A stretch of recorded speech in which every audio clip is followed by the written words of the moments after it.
Thank you all for coming out for the panel on music and sound design. My name is Ian Koss. I'm an independent sound designer here in Boston where I work with Radiotopia and WGBH. I am really excited to be joined by three colleagues coming from different kinds of work, different backgrounds. I'm mostly just excited to hear what you all have to say. So maybe I'll quickly introduce everyone. So on my left here, this is Jeremy Bloom, sound designer and technical producer at WNYC Studios. He can be heard on Two Dope Queens, Radiolab, So Many White Guys, most recently Nancy. And he's also working on a soundscape project at the Statue of Liberty.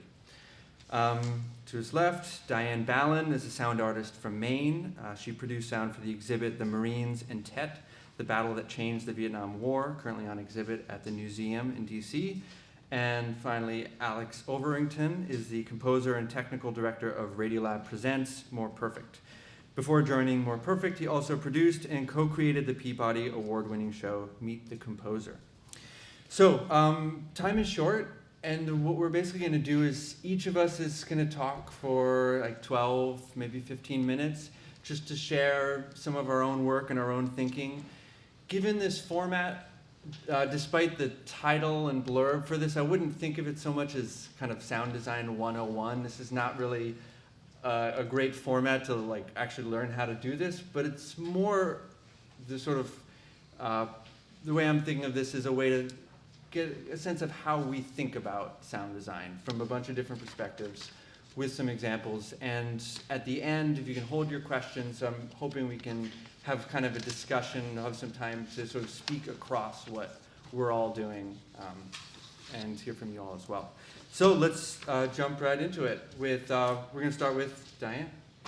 In thinking about sound design, I was reminded of my students at the University of Maine. I taught radio theater for a number of years, and we wrote the script, created the sound effects, recorded it, and also recorded the mix. Most of the students were musicians, so they actually created the music, and we recorded the music. And in coming to this panel, I was reminded of the students because what I'm hearing in a lot of podcasts these days is that people are adding every sound effect and pieces of music at every step of a story. And I find that predictable and a cliche. It kind of stops the storytelling and gets a little bit in the way of the story. Our mind's eye takes us to the places where you as a producer will take us. And music is a beautiful way to highlight a story. You don't have to hit someone over the head with music. I've heard music coming in to podcasts similar to my students mixing, kind of hitting you over the head, coming in loud, very interruptive, where when you think of music for film, music is often really used very subtly and to create an emotion. And so my recommendation is to use music for a reason. Not too loud, not too low so as to obscure the voiceover. And here and there, the decisions you make reflect the continuity of your production and whether or not you keep the listener listening. Here are some examples of my sound design. My first piece is called Shortcuts, and every engineer has done this, taken all the outtakes of all the ums and ahs and throat clicks and everything we cut out and put a piece together. What I did when I started doing this, and I was kind of showing students what I don't include in my recordings, was I actually loved what I was hearing and then went back to some recordings and added a few choice words here and there. The music was John Adams' Foxtrot for Orchestra, and it matched the pace of the voices. I edited very tightly, and if I had left a space between all those short words and phrases, I think that the piece would have lost its rhythm.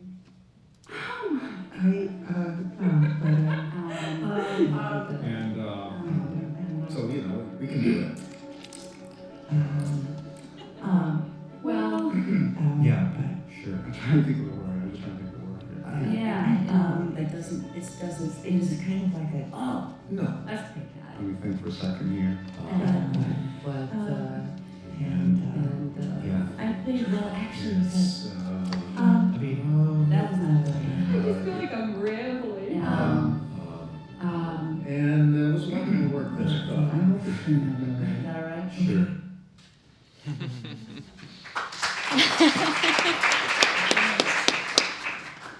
Of course, the people whose ums and ahs were in that were horrified to hear that piece. Next is Musical Instrument Dreams, which is a sound installation of mine exploring the repeated dreams I've had for over 30 years of searching for musical instruments.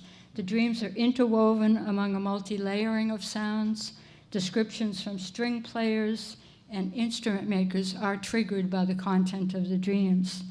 I created the sounds that I hear in my dreams by playing broken musical instruments. I recorded a violinist in a racquetball court and struck the strings on the inside of a piano for that rich, reverberant sound. I wanted to create a musical sound signature for when the listener entered the dream state, when a dream was read. And that is what you will hear in the introduction and in the dream that follows. When a man from a violin shop says, "We're descending into the cellar now," I created a short cascading mix of musical sounds to take us down the stairs. When a man talks about the dreams and says, "And all the day's realities, worries, thoughts, emotions are gone," I created a small mix of fragments of what we just heard as the day's realities. Musical Instrument Dreams is 46 minutes long. This is how the piece begins.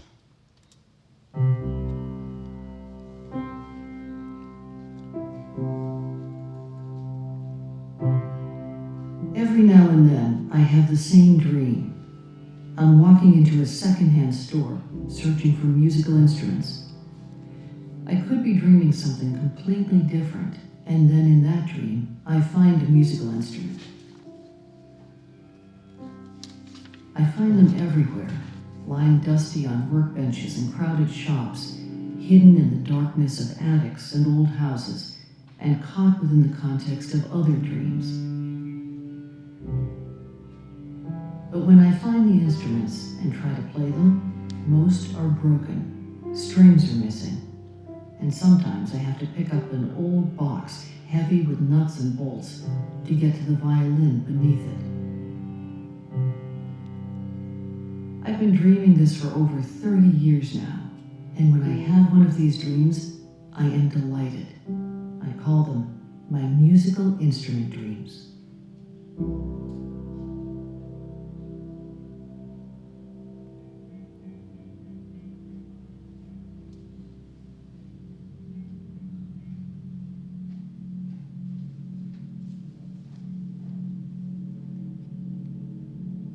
It's got an interesting feel, that room down there, with a couple of hundred violins in various states of disrepair, and some interesting instruments I just don't want to sell, so they end up in racks in the catacombs.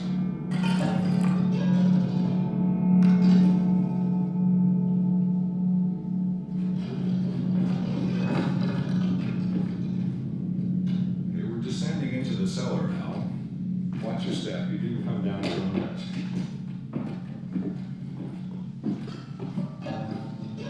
Cellars have a certain mystique anyway.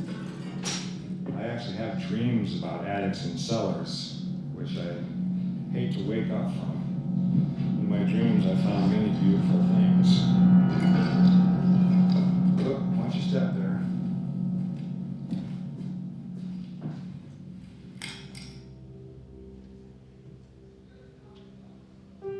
Musical instrument dream. Two people are standing in a corner testing out the violins. One violin looks more like a dobro, but it is a violin, and a very small one. A woman is trying out another violin, which looks more like it, but again, it is small. I search through the debris beside them. Then I find a box of violin bows and a violin in very bad shape. Every bow I pull from the box is broken, and when I finally find a good one, there is no rosin.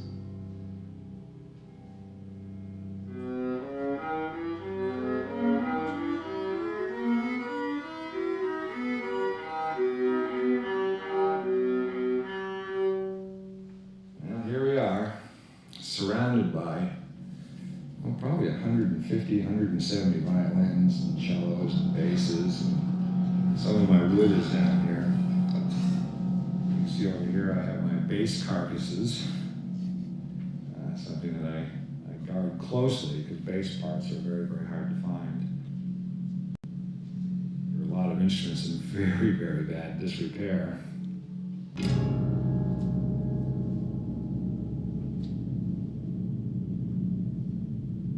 When you enter the dream state, you're brought into non-existence, so to speak.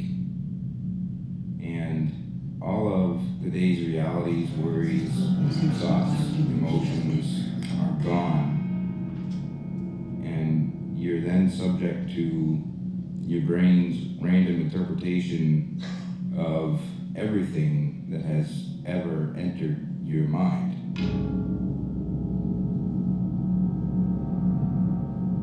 And so that random conglomeration of thoughts and emotions and feelings is perfectly mirrored by the random tones of the piano ringing out.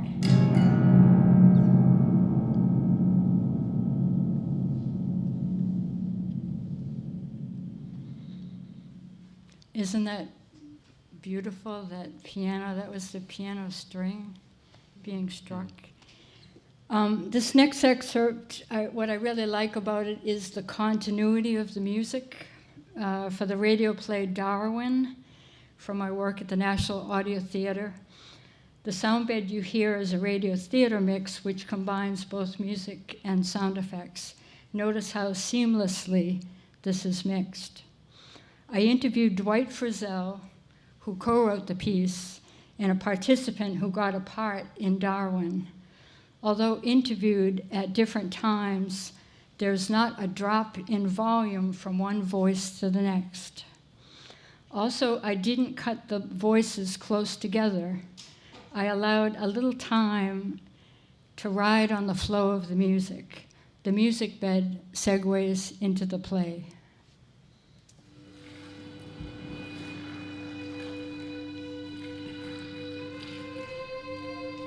I'm Dwight Frizzell, and I'm here with Michael Henry, my co-creator, to do Darwin, an opera, or an approach to an opera. This is our audio theater version, a piece that combines words and characters from Darwin's time in the 19th century, and things that he referenced, and with other characters and some fantastical kind of hybrid beings that are partially animal. My name is Jason Hooper. I'm from Winnipeg, Manitoba, Canada. This is my second time at the National Audio Theater Festival, and I have a part in Darwin, part of Captain Fitzroy, and we're waiting for our first run-through of the day.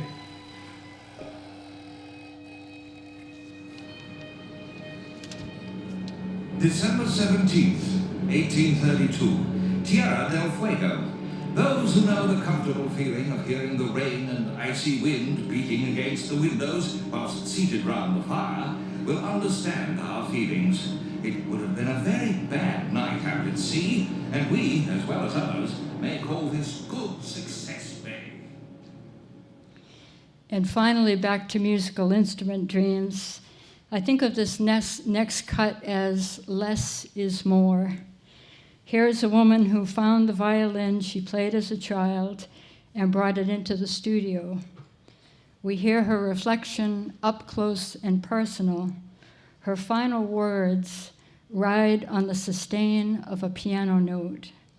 You feel like you're eavesdropping. Why this bow's old. I think this bow was my first bow because all I got was a violin. I didn't get another bow. And it's very pretty, and I don't know, I guess it was, it was really my first musical instrument. It really has been sitting in attics for many years. Other than pulling it out for my son, I don't think this violin's been touched for about 20 years. Yeah, I guess I always thought that I'd play it again sometime, or one of my children would.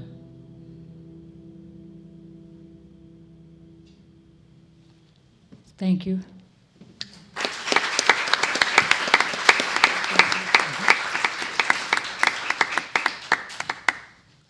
Hey, I'm Jeremy.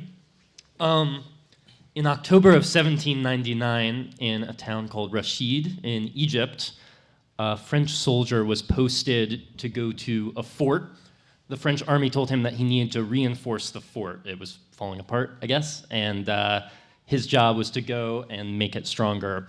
And so he was working on this fort, and I imagine him standing next to a pile of rocks, and he was, doing whatever French soldier masons might do. And he noticed in that pile of rocks there was one rock that looked a little strange. It was flatter than the others. It had some scratches on it. And he looked closer and he was like, this looks important. And he showed it to his boss. And the scratches were words. And back then Rashid was called Rosetta, and he had just discovered the Rosetta Stone. And the Rosetta Stone has 3 languages on it, as I'm sure most of you know.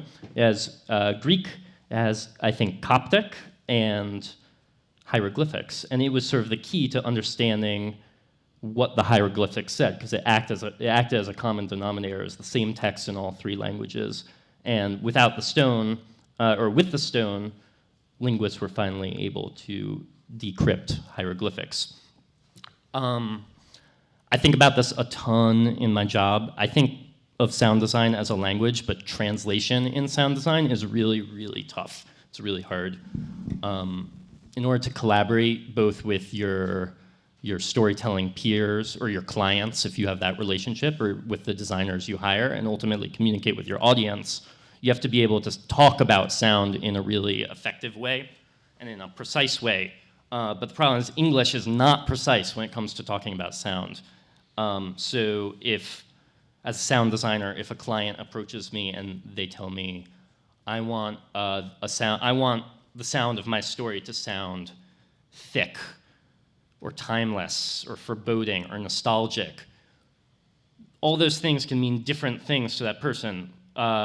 The sound of foreboding could mean something totally different to my client in their ear than it does in my mind's ear, or the same with any number of terms. And so a huge part, not my entire job, but most of my job is finding ways to translate those terms and find a way to really quickly reach a common understanding and get on the same page with my collaborators. And so to do that, we need something like this. We need some sort of common reference, like the Rosetta Stone, to unlock the meaning of those terms and make sure that we're actually talking about the same thing. In the visual design world, this is also a really common thing, and they use a tool called a mood board, which Dylan also mentioned in the last panel. And for a visual designer, a mood board is a collection of materials and colors or textures. It can be any number of things. It can be words. Its purpose is really to prompt a conversation and to have something tangible and physical that everybody can be responding to in the same way. And so I really like to draw from those techniques as a sound designer and create a sonic equivalent to that. And so as a sound designer, I always try to start a project with a mood board, which takes the form of a kind of playlist of sounds. It is usually music. It's not always music. And the point of the mood board is really to just make sure that we're all talking about the same thing. So instead of saying, oh, I want it to sound nostalgic, we can say, oh, I want it to sound nostalgic like this. And we know that we're talking about the same thing because we're in the same room listening to the same thing.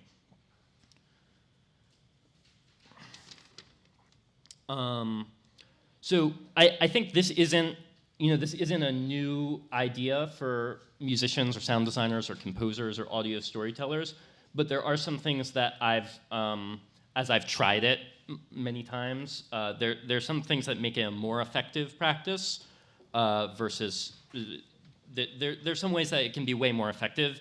And I've found myself when I don't follow these principles, sometimes it can backfire a little bit. And the first tip that I would have is it's really important that the mood board shouldn't reflect your personal taste as a music consumer. The point of the mood board is not a collection of songs that you grew up liking or listen to at the gym or drive to. It really is to prompt a conversation about the story that you're trying to tell. And oftentimes that can be partially aligned with your taste, but if it's only aligned with your taste, you're going to miss opportunities of different ways that that your story can sound. I didn't know what quite to call this, but I think it's not a casting call, which is to say that when you're listening to these tracks, at least when I do it, the very first thing I tell my client is none of these pieces of music or sounds are going to make it into the final product. That's not what this is about. We're not auditioning a bunch of songs to choose one to make it into the product. We're trying to find a way to communicate around these tracks.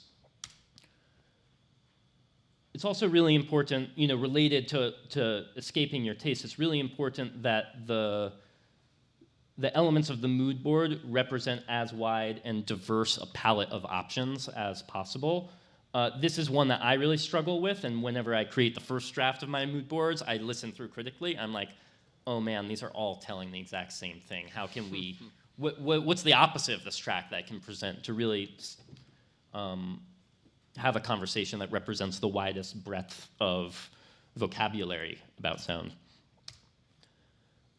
Related to that, limit selection anxiety, which is to say, if you have 20 tracks on your mood board, you're just going to overwhelm yourself, you're going to overwhelm your collaborators, and you're not going to be able to make effective decisions because you'll be drowning in choices. So when I do this exercise, I like to limit myself to maybe 6 to 10 tracks or so. And chances are, if you have more than that,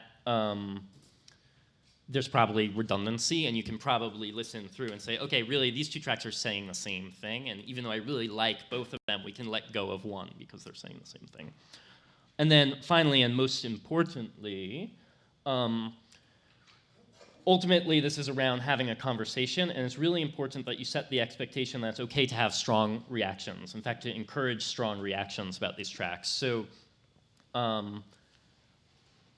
negative reactions are often way more productive, actually, than positive reactions to get that conversation going, but I ask for both, and what I do when I guide my clients through this process is I don't say, what track do you like and what track do you not like? I say, what do you, it's not even about liking, but what do you respond to about this track positively? What do you respond to about this track negatively? So I had an opportunity to go through this process recently, as I do on every project. I'm currently working on a museum that's being built at the Statue of Liberty, and has a number of sonic components of it. But one of those soundscapes that I'm making for it is a very, very abstract soundscape. It's essentially just ambient music that is intended to play in this gallery. That's a rendering. And my client approached me and they said, we want to find a way to use sound to make this space more contemplative and more have a sort of an uplifting feeling, a kind of timeless feeling. And I thought, okay, that's cool, but what do those words, not only what do those words mean to you when you're saying them, but how can we find a way to use sound to communicate those things as you predict them? And so we went through that exact mood board process that I described. And so I wanted to limit that selection anxiety, so I limited myself to 8 tracks. I played them 8 pieces of music or sounds, and I tried to make it as diverse as I possibly could. So, maybe a contemplative space like this could sound like this. This is all fairly famous music. Or maybe it sounds like this.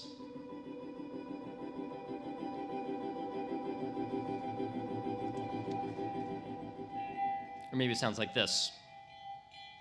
These are goat bells I recorded in Turkey. And ultimately, it's not about which ones I like more or like less, but I presented a lot of options like those that represent different ways I could imagine contemplative sound. And I encourage my clients to give their responses. So for instance, on this track, my clients responded really positively to the kind of rhythm. If you listen, there's sort of a thing, and it feels, they said when they were listening to it, it feels like it's always moving forward in a way that we really like, and that it doesn't, because this music will be playing indefinitely, we like how it feels like it's moving forward, but it doesn't feel repetitive. But at the same time, if we listen sort of to the background, there's a kind of crackly quality, a lo-fi quality.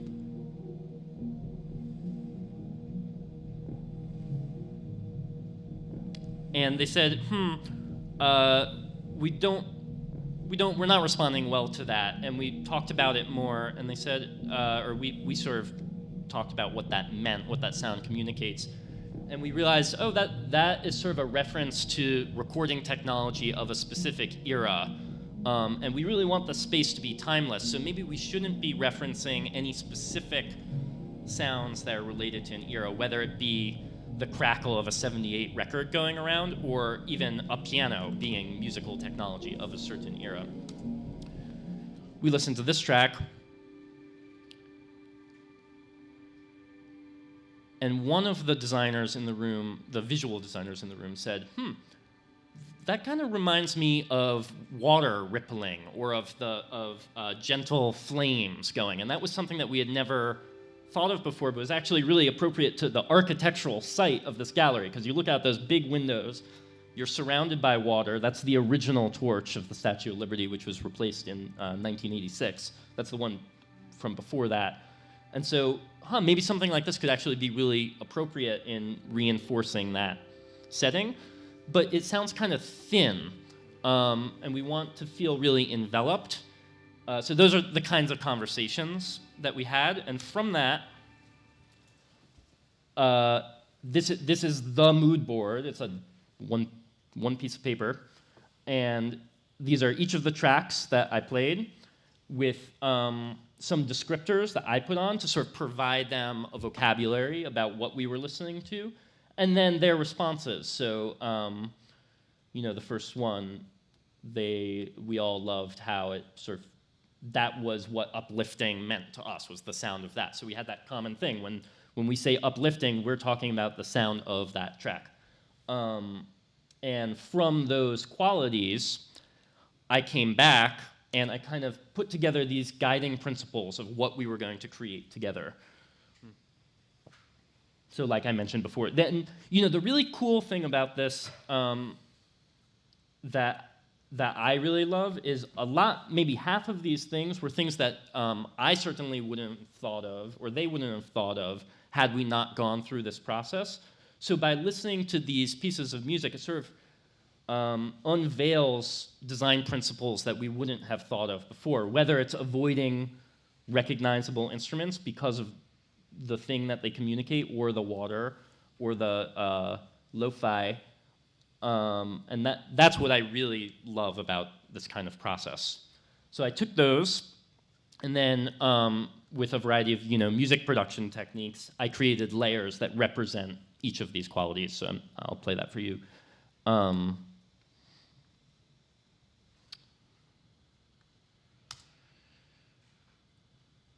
So we started off with that kind of shimmering quality that they were looking for, that a lot of the tracks that they respond positively had this quality to it. And this was created from taking an orchestral recording and freezing it. It was Carnival of the Animals. It's the very beginning, and it's just frozen in one moment of time and kind of shimmering. And then to get a sense of water, I added this layer, which is some recordings of mountain creeks and brooks bubbling, but then put through a filter to give it the same pitch as the music. So it's that's sort of the source material is actual water, and then it was filtered to give it a resonance. We added that forward-moving rhythm.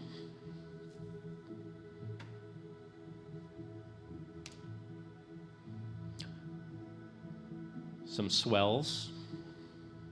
We'll hear in a second.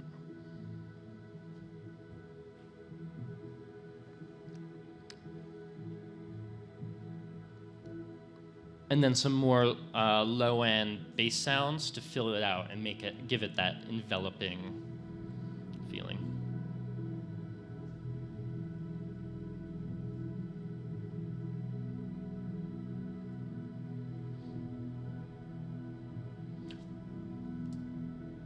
So I think this is really the difference between design and, just art. Like, these were all those sounds emerged from that conversation, and that's just one way to do it. But I hope you think about the way that you talk about sound with your collaborators, or even if you work alone, this is still a process that you could engage with yourself to make really sort of bold decisions about music and sound that communicate effectively. And with that, I'll turn it over to you, Mr. Koss.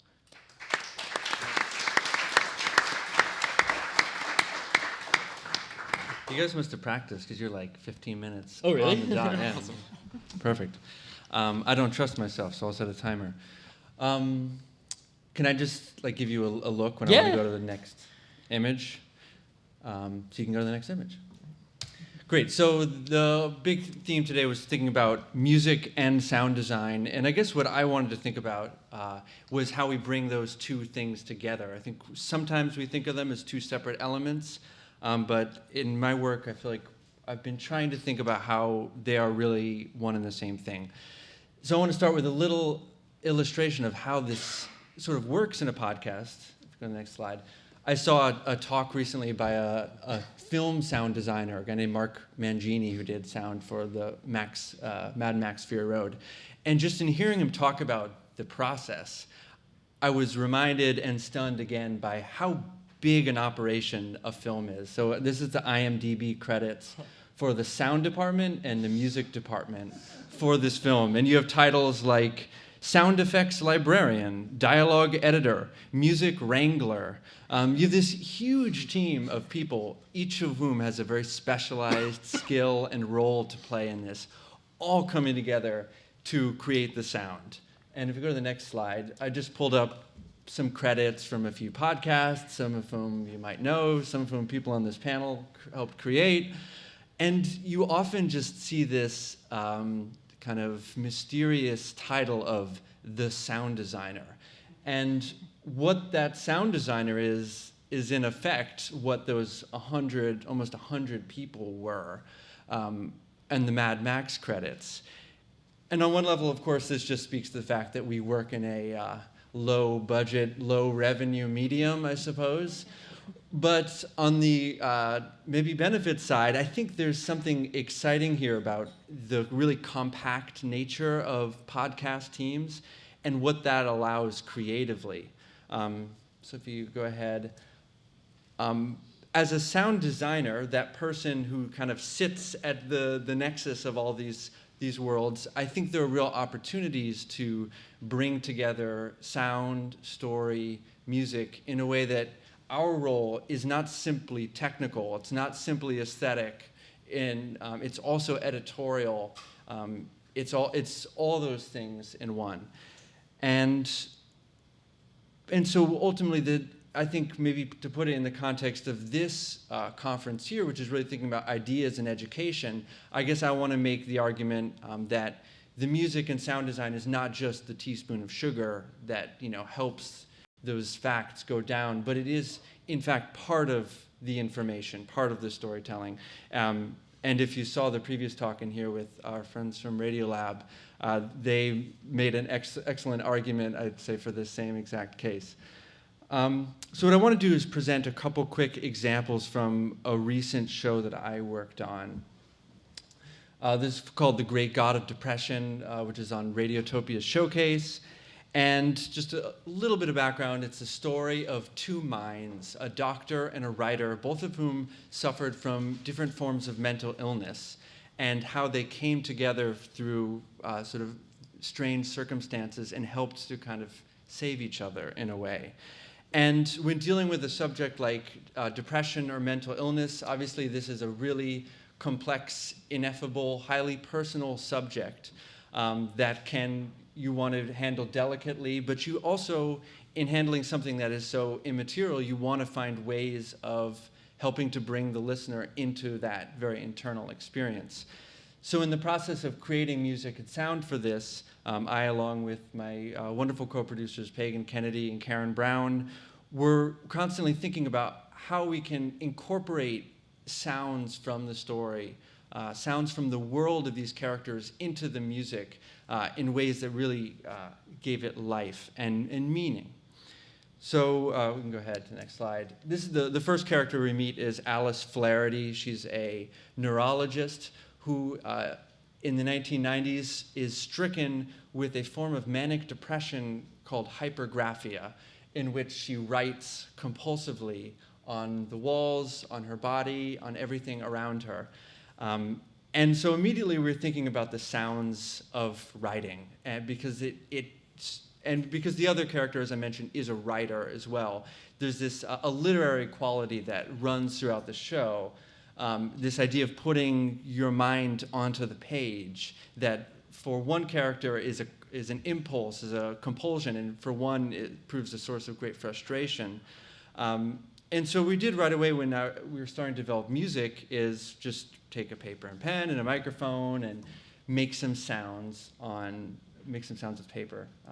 And what we did is we took all the sounds, or I took all the sounds and put them into a sampler, which a sampler is basically, if you don't work in audio production, a really fun tool where you can take any sound from the world, put it in your computer, and then play it on a keyboard just like you would play a piano. So you hit the key and you hear the sound. If you go to the next slide. So this is the sampler instrument I built. You just push each key and you get a writing sound. Just tried messing around with different sounds. And then ultimately we created trying to incorporate this into the sort of rhythmic texture of the score itself. And you'll hear that in a second.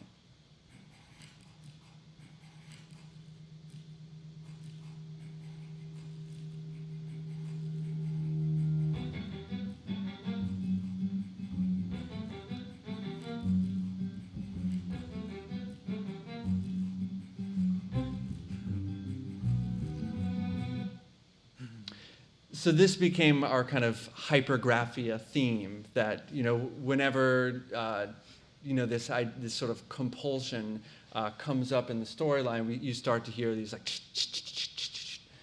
these scratching pen and paper sounds, and there's just a little way we're trying to, I guess it's a little on the nose, and as you could make different judgment calls with how you use this kind of material.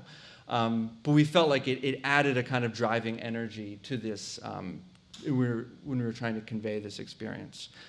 The other example I'll give, if you go to the next slide. So the other character we meet in this story is the novelist William Styron, who you may know is the author of books like Sophie's Choice, The Confessions of Nat Turner. So in the story, Alice Flaherty is William Styron's doctor. And William Styron famously suffered from clinical depression, writer's block, suicidal thoughts in a really profound way. And so for Styron, mental illness represented not this kind of creative, productive explosion, but in fact the opposite of being stymied as a creator and unable to write. And so in casting about for kind of sonic references or sonic materials maybe to help build themes and sounds around his story, we were drawn to a particular moment in his narrative. You can go to the next slide. He tells the story of being holed up in his home in Roxbury, Connecticut, and in his words, very near to ending it all, and hearing a rhapsody by Brahms, an alto rhapsody playing from the other room, and suddenly being moved to life, to live. And so it represents a turning point in his story, and listening to the music, the music itself goes through a kind of thematic development that I felt sort of echoed the turns, the sort of emotional, chemical, mental turns he was experiencing in his life. And so what we decided to do was, because the score of Brahms is old enough that it's all public domain and you can do whatever you want with it, I went through the score and found some moments that I felt could connect with the narrative of Styron. So it's just the opening vocal line of the solo alto voice in this piece. And one second. So I was looking for some thematic material that I felt like could connect with Styron's story. So we're going to just listen to this. This is a recording, I forget the name, but from the 30s.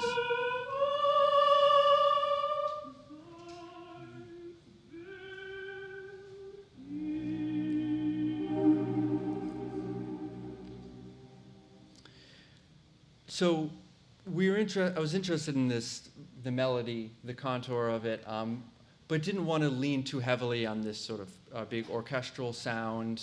Obviously could not use all of the recording I wanted because the recording itself is under copyright.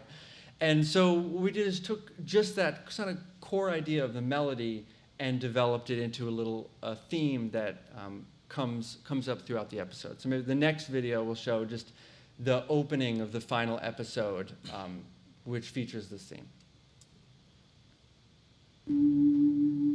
Chapter 5, The Shining World.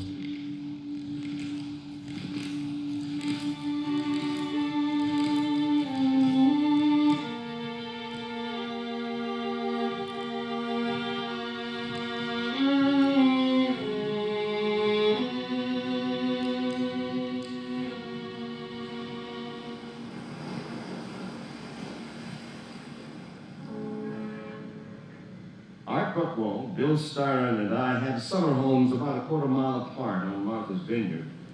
You can actually fade it down if you want. To escape the demands of city life.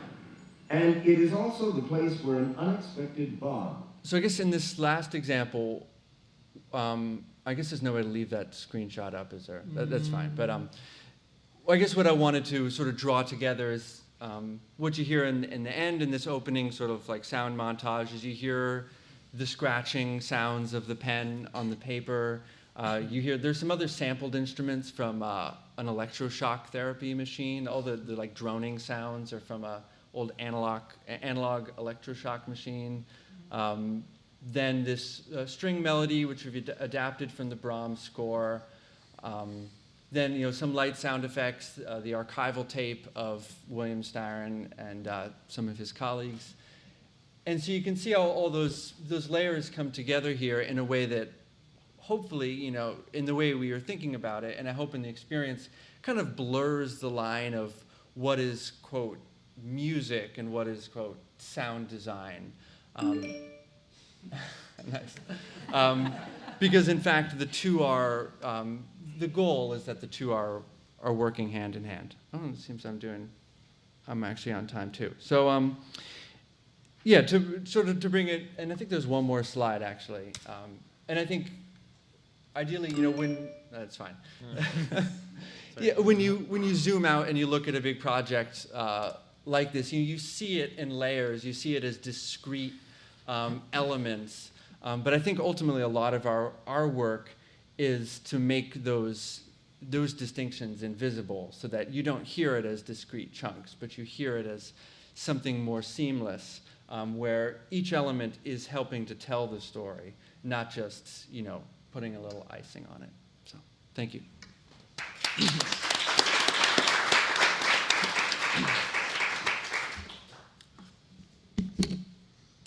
Hello. I just feel like holding it. Yeah, we're all like hunched over. I don't know. It just feels nice. It's been so hard not to just like jump in and interrupt you guys and start asking questions. It's been, can I stay afterwards and ask questions? My name's Alexander Overington. I'm the technical director and composer of More Perfect, a Radiolab spinoff. I started my career early on as an orchestral composer and went on to produce records mostly in Iceland.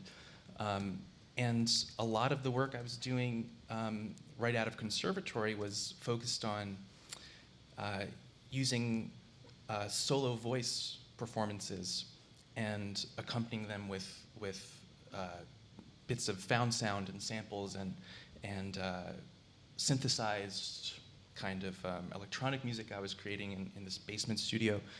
And eventually it finally occurred to me that there wasn't a whole lot of difference between what I was doing and radio, which is working with speaking voices and sort of marrying them to all sorts of sound, whether it be music or Foley or ambient, whatever it is. And so I sort of got really psyched about the idea of merging my work into the radio field. And so I've been at New York Public Radio for 5 years and have worked on a bunch of shows, but just if you're a casual listener of WNYC, you might have heard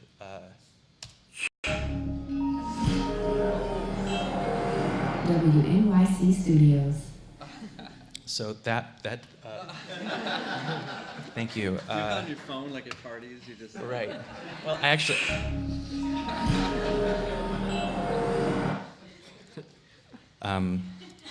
I actually have a proprietary series of over ringtones coming out next year. So actually, that was 22 weeks for a 6-second audio logo, and it wasn't as though I was, personally toiling for 22 weeks, but to piggyback onto what Jeremy was talking about with mood boards and working with a lot of collaborators, and in this case, bigwigs, there's a lot of back and forth and a lot of revisions and a lot of versions. And so out of 60 versions, we ended up going back to version 8, after 22 weeks. Anyway, I would like to just throw out a couple examples for you, just of audio, to showcase a little bit like what my first step is when sitting down with tape that producers will give me. And the first thing is I sort of perform my own sort of like internal little mood board, which is to sort of just instantly just, wow, I'll start throwing some sound underneath these people talking, see what works. And sometimes it's way more considered than just like throwing paint against the wall. And in the case of a show that I used to work for, called Meet the Composer on WQXR, a lot of the times the music was chosen because we're interviewing. It's an hour-long interview show where we profile living composers. And so when we're asking said living composer about their piece, it would be rather inappropriate to play someone else's piece. So the pieces of music were preset, essentially. And so there's an early-ish episode featuring a composer from New York City called Nico Muley. And the host of the show, called Nadia Sirota, and Nico were old friends. They were college roommates. And so whenever you have an interview situation, when the host and the interviewee know each other, there's always something happens that's a little weird. And they kind of speak in their own, they had their own like secret language kind of just mostly giggling. But, so there were and so, long interview, and we really were only able to use the non-giggly bits. But here is a little bit of raw audio in which the composer Nico Muley talks about how anxious and nervous he is most of the time. So you have expressed to me many times extensive frustration about various journalists asking you, how do you think you became so successful? Right. Or something like that. Can you just talk about why that's frustrating to you? Well, for two reasons. I mean, number one, I just going back to what we were talking about before, it's like I never felt successful. I felt gloomy. Because successful, the implication is like, you know, the implication is weird about what it means to be a successful composer. Because there's so many ways to define success. And in particular, you know, one thing that's always baffled me about composers is if you say, I got this commission, people are like, oh, congratulations, right? I'm like, I don't know if it's congratulations. The commission is scary. A commission is like a challenge in a weird sense, right? It's like, it's sort of like, here's this big mountain you have to climb. You say congratulations, you get to the other side. So the first thing that popped in, well, I don't know, what's the first thing that pops in your mind about, just forget about the content, but just the cadence and the rhythm and it was just this stopping and starting and repetition. It's just like, I wish I could just, and that feeling that I get from the speech, once I then consider the content of what Nico is talking about, which is kind of being anxious about like not, it was like, oh wow, that's actually, the content and the delivery here are already married. And I really wanted to then play some of his music underneath that might sort of give you, sort of like reinforce that glimpse into his mind. And so I started listening to several of his records and came across a piece called Skip Town that he wrote in 2006, and it's for one piano player playing an upright piano, and then through the speakers there's like 17 or 18 other recordings of upright piano, also like scattering all around. And I heard this piece, and it's about 4 minutes. We only need to listen to a minute of it. I think Mary.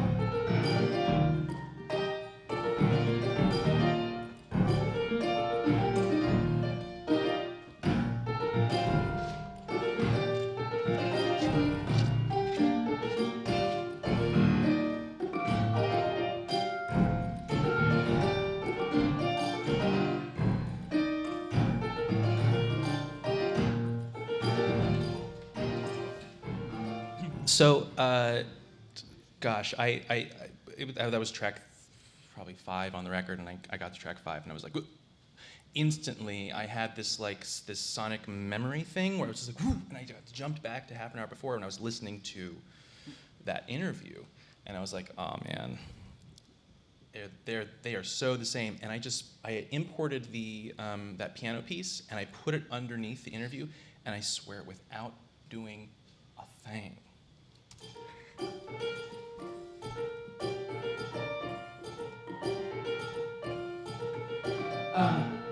So you have expressed to me many times extensive frustration about various journalists asking you, how do you think you became so successful, or something like that. Can you just talk about why that's frustrating to you? I never felt successful. I felt gloomy. The implication is like weird about what it means to be a successful composer.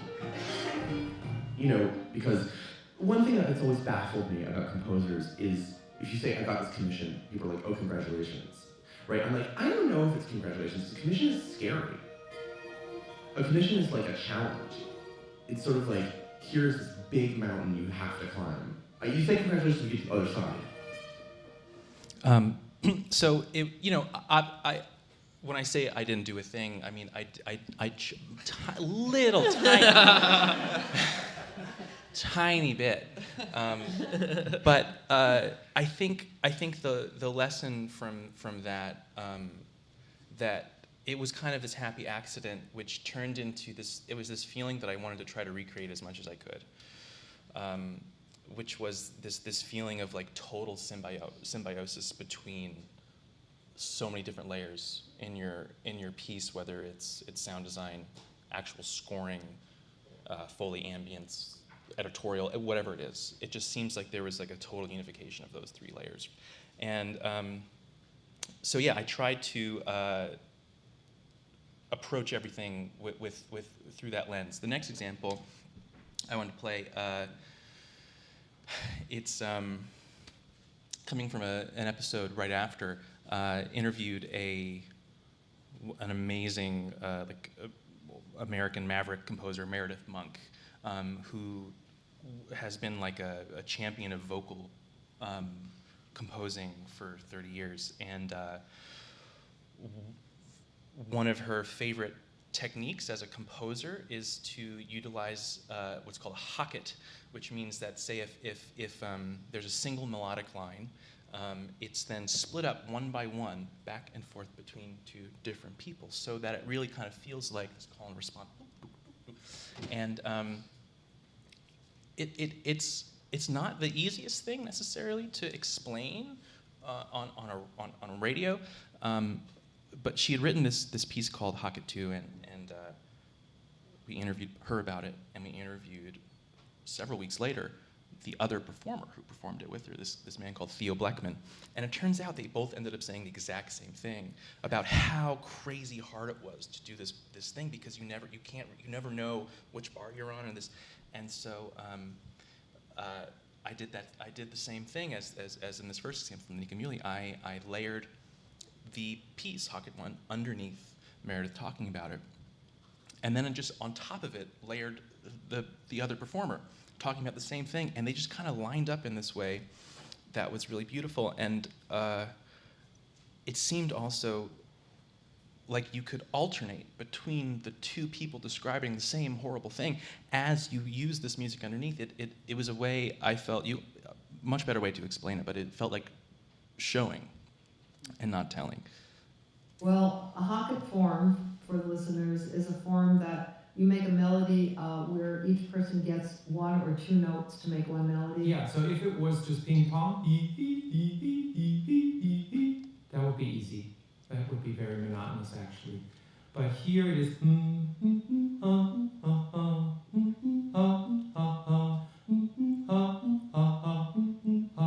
So all the ums were Meredith and all the ha's were me.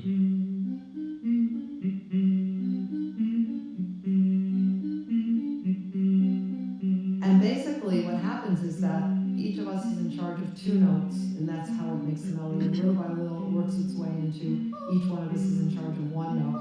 So wide in range, and it passes by so quickly, that still to this day, it's one of the scarier things to perform. So we're throwing these notes really quickly through the air. Because so many things can go wrong. You have one tiny little iota of a doubt, and you're gone. If you have a thought in your mind, that's it.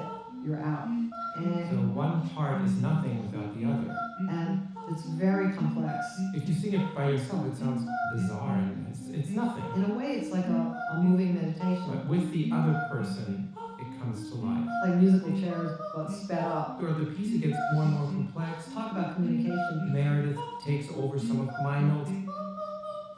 We're looking in each other's eyes, and if one person happens to go off, I take over some of Meredith's notes. You have to make an ESP decision. Are we just going on? It's a really interdependent piece. Or do we go back to what we missed? Oh, it's like tightrope. I mean, I've done it about, I don't know, thousands of times, and I don't think there's ever a time that I've ever done it with anybody that fear is not within our gaze. It's just an incredible experience. I love the description you just gave of having a thought, but the thought is so much quicker than we could possibly talk about it. Exactly. When it's a verbalized thought, it's too slow. Right. The body is actually faster than the mind. My experience of doing the hocket is that the body actually knows what to do. Mm-hmm. It's not that your mind is not working. Your mind is working, but it's not thought. It's, what they call in Buddhism, non-discursive thinking, which means you're not going blah, blah, blah. You're actually where you are. maybe a better way of saying it is the synchronization of body and mind is faster than the discursive mind.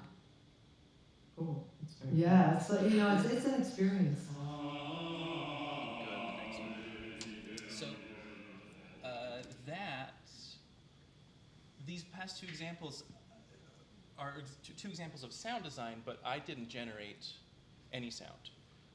It was just the idea was just editing the dialogue around the music and vice versa. So this is just a screenshot of my Pro Tools session from that last example, where the hocketing you can sort of see is split up between the two interviewees, and it's also chopped up in between the little coming up out of the music. And so we're explaining what a hocket is by hocketing.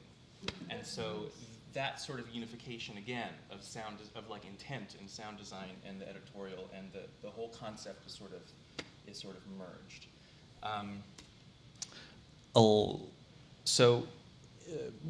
Fast forward a couple years, I ended up working at More Perfect, which is a Radiolab spinoff about the Supreme Court. And I was sort of asked to sort of generate a couple ideas for a theme song for this show.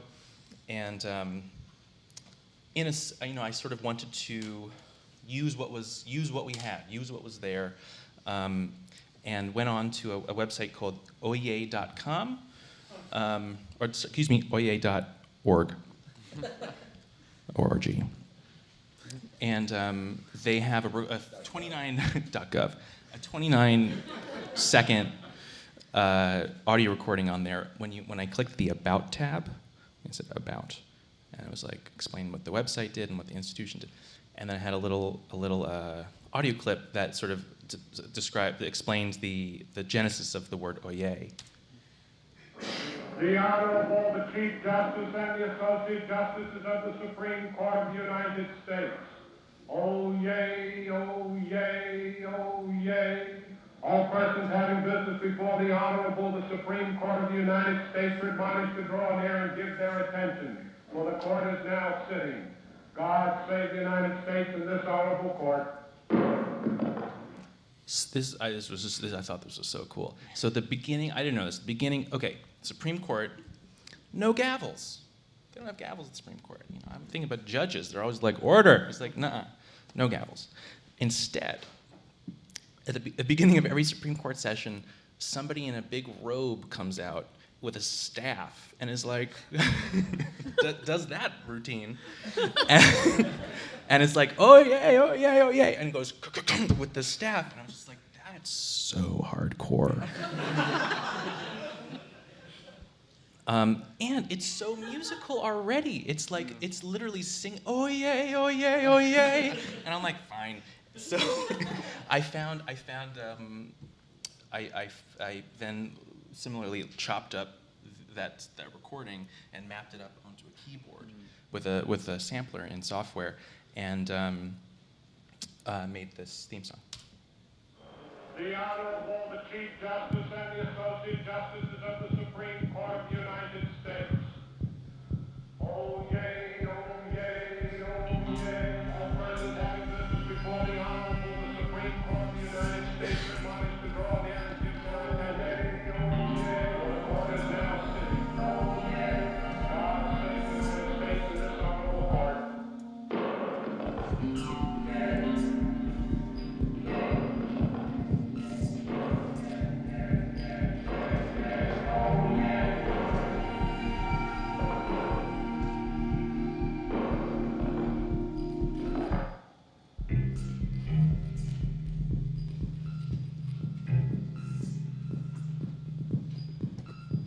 So you can sort of hear that the staff being like that became the snare for this drum kit, and the singing of the oye sort of became a refrain, and it also was chopped up and layered on top of itself, pitch shifted, so it became singing in harmony, and so again, it's that idea of somehow integrating as many elements as you can to sort of create this sort of like very smooth, cohesive sound design experience. But how am I doing for time?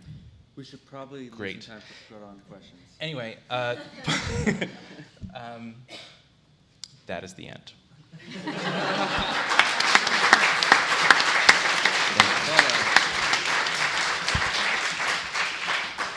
So we've got about 10 minutes for questions. Yeah, right up here.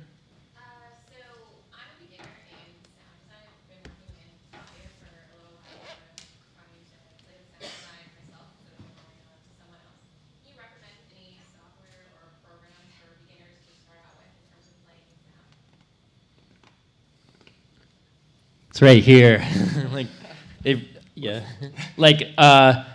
Anything. I'd say just listen to the world around you, and then no matter what you're using, there's a free program called Audacity. There's a relatively free program called Reaper. We use Pro Tools, which is very much not free. But ultimately, it's about the choices you make, and it doesn't really matter, I think. Sure. Yeah. I mean, when I went to do this again. When I went to music conservatory at Oberlin, and I was in a department called Technology and Music and the Related Arts, which literally the department was in the basement without any windows. They called it the synth dungeon, and the professors made a really strong point. They were like, "We're not going to teach you how to use software." And they're like, "Why? We came here. That's what we want to know." And they were like, "Listen, the software changes every 2 years. And something else is going to come out. As long as it's if you can teach yourself how to sort of be able to sit down in front of any piece of software, whether because there's so many. There's Ableton, Reaper, Audacity, Logic, Pro Tools, Fruity Loops, Digital Performer, Cubase. There's so many, but they all kind of do the same thing. They all do the same thing, and it really just depends on how detailed kind of work you want to do. So Pro Tools, for instance, you can get really detailed, super detailed, and it's $700 baseline. But there's other software that's free, and you can do basic stuff and make really cool moves and get really cool sound for a free software. Audacity's free, Reaper's really cool.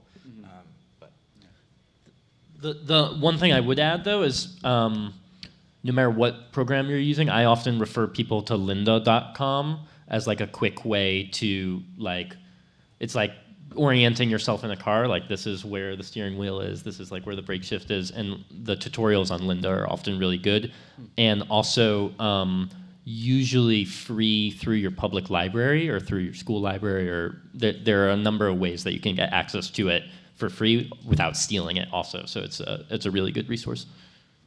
Right. Other questions? Right here. Sorry. Can you say anything about working with previously published music, and how much of a hassle that is for you, and if there are any ways to sort of simplify that process or make things easier as you're designing sound for your podcast, etc.? I mean, I guess the first consideration is copyright that we sometimes have to deal with. That's sort of one technical layer if you're talking about previously published music. But then once you figure that out, there is, if you're using library music, copyright, free music, I think there's something we didn't talk about so much is, I think, a whole skill set. There's really an art to working with pre-recorded, pre-mastered, mixed music and incorporating it into your show in a way that feels, sort of custom and tailored. If you listen to a show like The Daily, the New York Times podcast, none of that is, custom scored. That's all from a library that they've built. But I think they're very good at taking pre-made music and making it feel cozy, so and I think it starts with your ear, like Jeremy was saying, being able to, pick out music that's going to work, find the moments in the music that are going to work well if you want to bring it up to emphasize something. And then there are some technical tricks of learning how to fade things in and out, cut things, find good like in starting points and end points. So I'd say that it's a lot of ear training, but then also there are some technical skills for that too. And if you want to use music that already exists, that's not in public domain, if you remix it, they can't sue you. That's not, don't... They can sue you, they might just not win. I'm not a lawyer. But yeah. Is there any sort of standard of remixing? Maybe a lawyer, but like how much? I didn't know that. That seems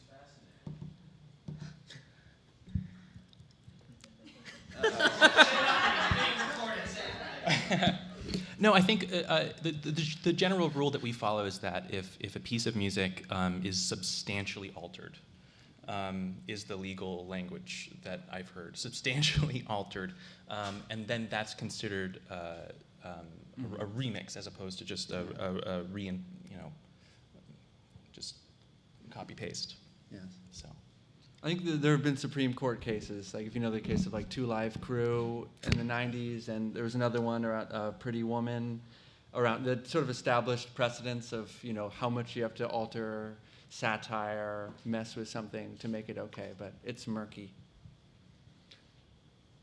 How about over here? When you're in maybe a rut, like you have the mood board, but you don't know where to start or something like that. Any tips for that? Where to start in terms of what to put on the mood board, or after? No, after that's made, but you're still not really sure how to approach a certain thing. Yeah, I think it's always good to have something. So I really like Alex's kind of brute force method, and it's something I do a lot where I sort of have lots of options, and so sometimes I even do crazy like computer things where I have generative approaches, and I have a list of 40 things that I just listen to, and I choose the one that I like, and like 30 of them are terrible, and 9 of them are like mediocre, and then there's one happy coincidence that sounds really good. Trial and error, make bold choices. I would say, don't play it safe. Like, make a choice that says something. How much time, like kind of follow up, how much time do you allow for that playing around process if you have a due date on Wednesday, you this by? Yeah, as much. It depends. Sometimes I get instantly. Sometimes I get really frustrated and it doesn't work. I have to put it away and take a walk, and it just totally depends. I think we can do maybe 2 more questions. Sure. How do you, when you're working with a client in the mood board, how do you set the stage for them so that you're getting, like you got really good responses from those guys. Did you sort of lay out the ground rules of what the mood board is for? When my clients is here. I mean, in that case, yeah.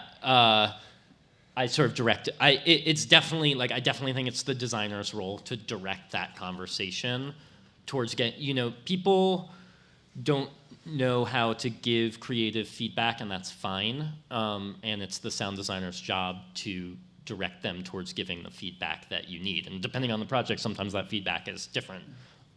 So I'd say, yeah, it was like, I was pretty hands-on in that sense. But it's all part of building that language. Yeah, finding totally. That common language, which is so important when you're collaborating. And also not trying to force anything on them. Like I wasn't trying to force my aesthetic on them. We were just trying to discover something that worked together. Sorry, one more, maybe in the very back, and then we can continue the conversation in the hall. So my podcasting is all about musicians, and often world-acclaimed musicians. And hearing you talk about your work, you sound like musicians. You sound like composers. Where is what you do like traditional musical composition, and where is it clearly not?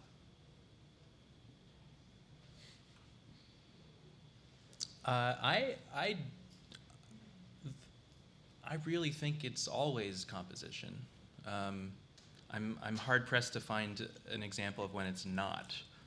Even when you're not including even when the task is just, hey, trim this down a little bit, this tape, and don't put any. It's like you're still thinking about timing and pacing, and sometimes there's just, in order to get like someone to deliver a sentence naturally. Sometimes the way they said it that doesn't really give this, that sort of, you end up adding stumbling or taking out some stumble over a word, or making the response to a question a little bit longer, and it seems like someone's thinking about it a little more. You can sort of imply certain things, total little subtle things, just by just the pacing and the editing of like a response to a question. And so that feels to me like pretty musical as well. But I think the only time you're not allowed to do that by NPR standards is when you're editing the president. Any president. You're not allowed to slice or alter in any way.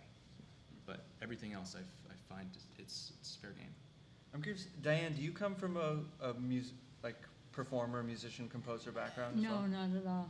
So, because I know, I think several of us maybe come from, a lot of people who do what we do come from a music background, but not everybody does. Yeah. Maybe do you want to speak to how you approach music and sound, incorporating Actually, the similar language and approach? But yeah, maybe and not I think what you said about sound and music, really combining them or making them seamless, or is a lot of the type of work that I do. Yeah. But I don't actually know how to read music or whatever, and that musical instrument dreams project was a huge project that I had worked on for a number of years to really be able to convey that. Initially, I was going to get musicians to create the music, and then I created everything. So I don't come from, and I'm admiring you guys for being composers, actually. But you don't have to be composers. Right, so. right. Yes. I think we should close there. Thank you all so much for coming out. And we'll be around if you want to come and talk more.